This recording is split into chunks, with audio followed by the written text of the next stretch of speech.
Бәріне сәлем, менің тақырыбым Сібір жарасының эпидемиологиясы және алдын алу. Орындаған Алтынбекова Лейла.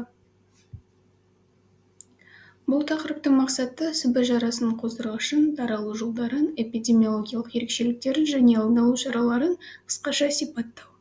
Аурудың адам мен жануарлар арасындағы тарауын болдырмау үшін тиімді ветеринариялық және санитариялық шараларын маңызын көрсету болып табылады. Бұл тақырыптың жоспары біріншіден кіріспені қарастырамыз, оның қоздырғышын, эпидемиологиясы, жұғу жолдары, клиникалық формалары, диагностика, алдын алу, емдеу шаралары және қорытынды.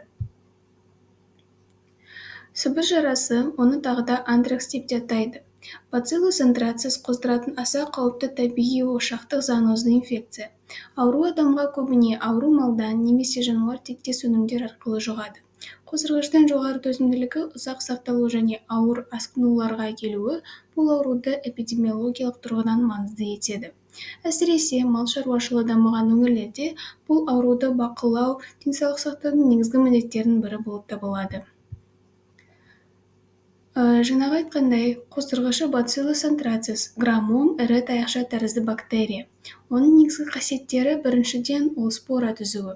Споралар топырақты 40-60 жыл бойы сақтауы мүмкін. Олар жоғары температураға, құрғақшылыққа, күн радиациясына төзімді. Екіншісі капсула түзуі. Капсула бактерияны фагоцитоздан қорғайды және вируленттілігін күшейтеді. Үшіншіден токсиндер. Бациллус антрацис 3 компонентті токсин түзеді. Ол прототипті антиген, өлім факторы және ісіну факторы. Бұл токсиндер тіндер некрозын, ісінуін және септикалық реакцияларды дамытады. Ал төртінші қасиеті ол экологиялық тұрақтылығы. Бұл яғни споралар топырақты өзінің қасиетін жоғалтпайды. Бұл табиғи ошақтардың ұзақ уақыт сақталуының басты себебі болып табылады. Келесі бұл аурудың эпидемиологиясы. Аурудың негізгі табиғи резервуары үй және жабайы жануарлар. Оларға ірі қара мал, қой, ешкі, жылқы, түйе, шошқа жатады. Жануарлар топырақтағы спораларды шөппен бірге жұтып, инфекцияға шалдығады. Адамнан адамға жұғу дерлік болмайды. Бұл аурудың эпидемиологиялық ерекшелігі болып табылады. Келесі жұғу механизмі және жолдары. Сібір жарасы бірнеше жолмен жұғады. Бірінші ол контакты жолы. Ең жиі кездесетін жұғу механизмі. Ауру малды сою кезінде етін бөлу, терісін сыдыру, жүн өңдеу кезінде жұғады. Қоздырғыш терідегі жаралар сызаттар арқылы енеді. Екінші жол алиментарлық жол. Дұрыс пісірілмеген немесе ветеринариялық бақылаудан өтпеген етті пайдалану кезінде болады. Бұл ішектің форманың дамуына келеді. Үшінші бұл аэрогенді жол немесе аэрозолды жол. Ол сирек кездеседі, бірақ өте қауіпті. Тері жүн зауыттарында немесе спораланған шам бар өндірісте байқалады. Өкпелік формаға келеді.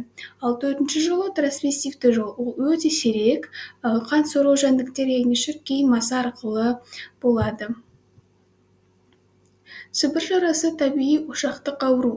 Қазақстанда стационарлы қолайсыз пункттер бар, яғни бұрын ауру тіркелген топырағында споралар сақталған аймақтар болып табылады.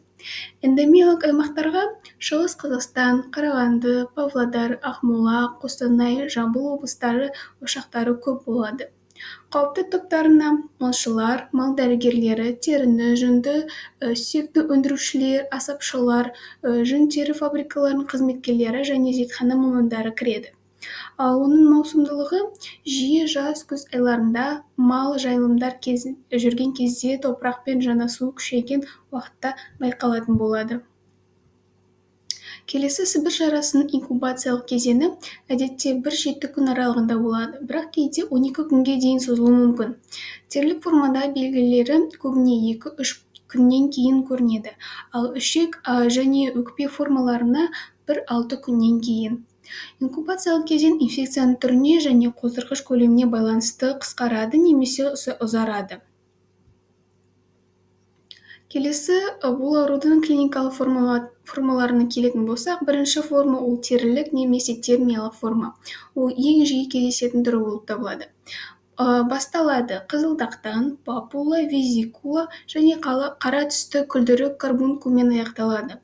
Қышымсыз, шетінен некроз пайда болады. Жеңіл формада өлім сирек, емдеуге өте жақсы жауап береді. Екінші формасы өкпелік форма. Аэрогенді жолмен жұғады, яғни спора шаммен дем алғанда. Бастапқыда тұмауға ұқсас белгілері дене қызуы, әлсіздік, жөтел болады. Кейін тыныс жетіспеушілігі, кеуде ауруының, өкпе ісінуі, қықырыққа қан араласу болады және өлім көрсеткіші жоғары болады. Келесі формасы ол ішектік форма. Ластанған етті немесе сүтті пайдалану кезінде белгілері оның қатты, іш ауруы, қосу, қан аралас диарея, перитонит болады. Өлім қауіпті, әсіресе ерте емдеу балсамасы. Төртінші форма ол септикалық форма. Қан арқылы бүкіл организмге таралады. Оның белгілері шок, көп мүшелік, жеткіліксіздік және сепсис. Өлім көрсеткіші өте жоғары болады. Келесіде бұл аурудың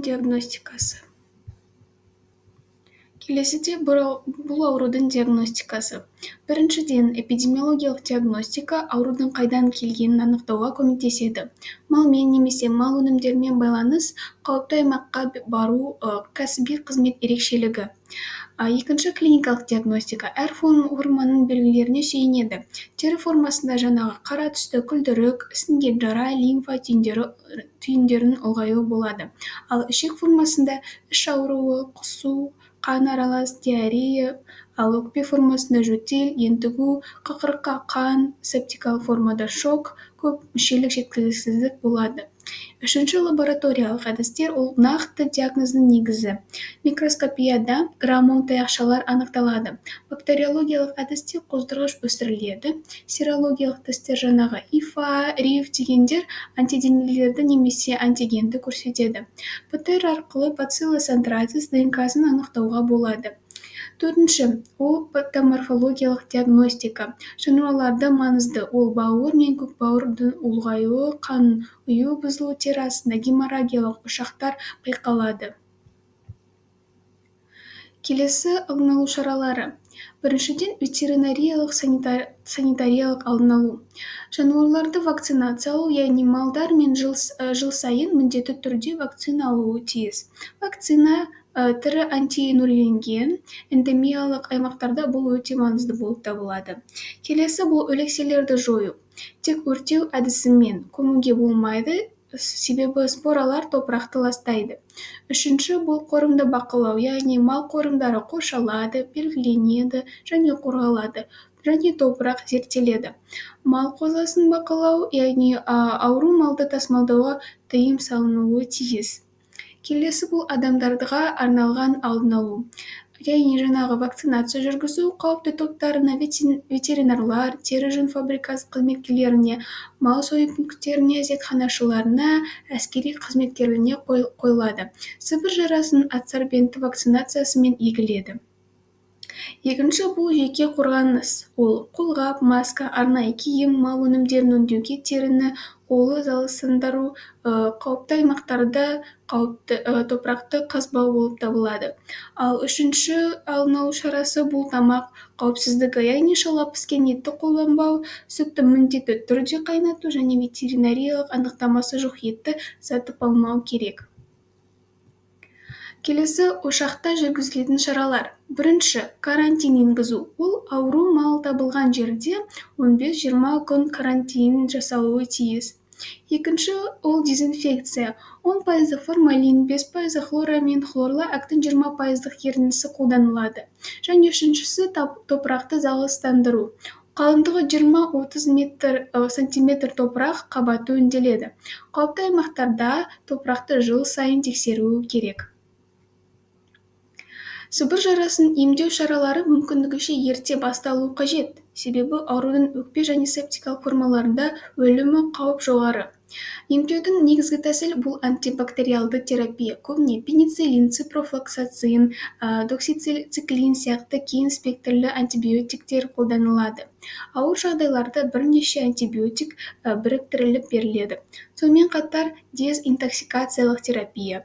Ол дегеніміз сұйықтықтар енгізу, дене қызуын төмендету және жүрек қан жүйесін қолдану сияқты симптоматикалық ем жүргізіледі.